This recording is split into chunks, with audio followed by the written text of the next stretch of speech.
Wallmaster key room in level 1 is a very straightforward room. We want to get down, get the key, get to the north door, and get out of here as quickly as possible.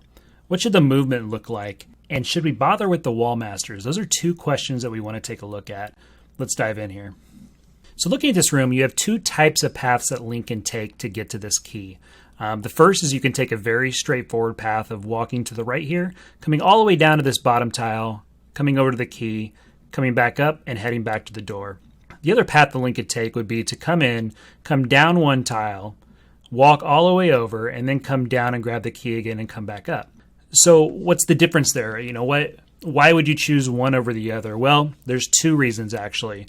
The first is that by coming all the way down here to the bottom, we have actually fewer changes of inputs for Link that you're going to see as compared to the other route, which means that you're going to give yourself less of a chance to make a mistake. So if we count this here, if we're coming to the right and we come down, so there's one change of input, come to the right, there's two, pick up the key, come back left, that's a third, up is a fourth, left is a fifth, through the door is a sixth. Compare that with coming to the right, coming down is one, coming to the right is two, coming down is three, turning to the right, grabbing the key is four, turning back around is five, coming back north is six, turning left up here at the top is seven, and through the door is eight. So you've actually added two changes of input there that is going to give you a chance, like we said, to make a mistake, to make an input error. And as small as they are, why make it? Why give yourself a chance to make those? So just from the start, if we don't add anything with the Wallmasters in this room, coming down, grabbing the key, and going back up is actually the preferred path as far as just the walk. So let's take a look at how that looks.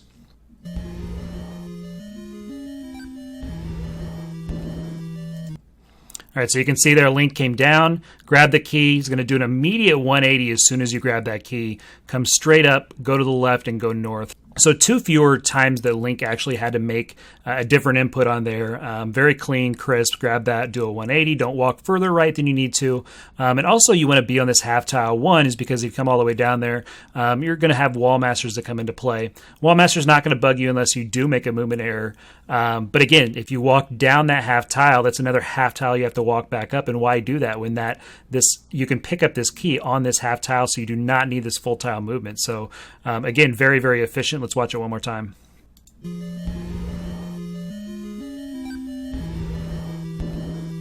All right, half tile, grab the key, boom, we're out of there.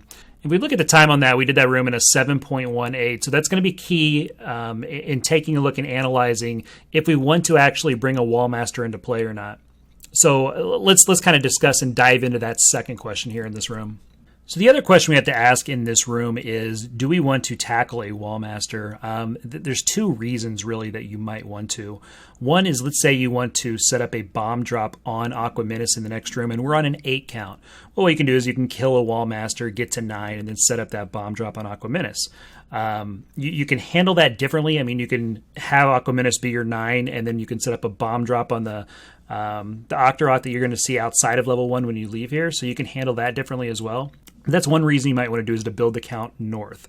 The other reason is that the Wallmasters are in the money drop group. So if you know you're global on the way through here and you're at a 4 or a 0, which is where the 5 rupee would drop on the global track, then you might want to say, okay, you want to build money towards the 30-30 route and taking care of that blue candle. Well, let's go ahead and take the time to kill one of the Wallmasters, try for that global chance, and then I'll get out of here after just one kill. So the timing it takes to kill that Wallmaster is going to come into play on if you want to take that chance on that global drop. And again, you have to make sure it's not affecting your count as you're going into Aquaminus in the next room. But first, let's take a look at how long that takes to kill just one Wallmaster as you're coming down here to grab this key.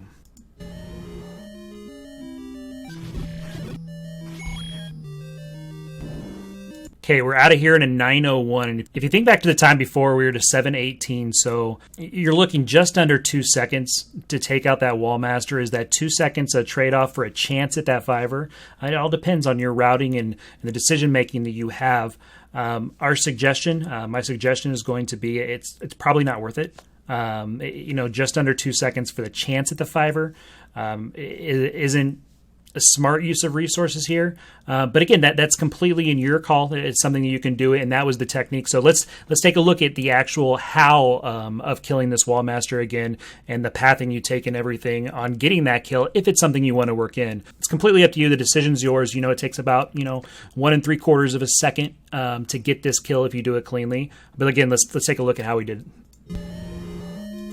So you notice the very first thing we do is we're actually using the full tile here. The reason being is that these Wallmasters are going to spawn, but they're only spawn again if you're on the edge. If you're up on this half tile, they're going to leave you alone. So you've got to actually take the full tile walk. So we're already losing a little time by coming down a half tile and then coming back up. But let's take a look here at the quick kill that we have. So the thing you're going to notice is that if you walk cleanly here, you're going to actually pick up the key before that Wallmaster is actually ready to be struck. You don't want to wait here and push the Wallmaster to the right twice, because that's going to take even longer. You've got time to get in, make a clean walk over here, grab the key, and then what you're going to see is you're going to see a downward stab for the first hit, and then Link retreat back to the left so he doesn't get grabbed, and turn around on the tile that we're going to want to go north on and finish it up. So what you're doing is you're prepping the northern walk while you're waiting for that first hit to register and the iframes to go away. You're going to clean it up with the second hit, and then Link is going to be sitting there on the tile you want to go north on to grab the fiver. And again, you've got to wait just a little bit of time for that rupee drop to actually form there. You can't pick it up on the very first frame, so you got to wait for that rupee drop to form. Go ahead and stab it. You don't want to walk into the rupee because you're going to have to come back. You're wasting, again, a little time. And then you go north, and we're going to exit just like normal. So again, a 901, that shows you the difference between the two styles. If you just want to go in and grab the key, not mess with this room, don't worry about the counts, anything like that. We're going to handle it with Aquaminus and the rest of the game going forward. If you do want to go ahead and take that global, it's a 2 3/4, completely up to you. You see the pathing difference. You just come down one more half tile, grab it, downward stab, retreat to the column that you want to walk north on, and then stab to the right, pick it up, and go. So 2 very, very quick kills. I'm going to show them both in full again, and that's this room. Just get in, grab the key, get out as fast as you can, and let's head to the Aquaminus fight.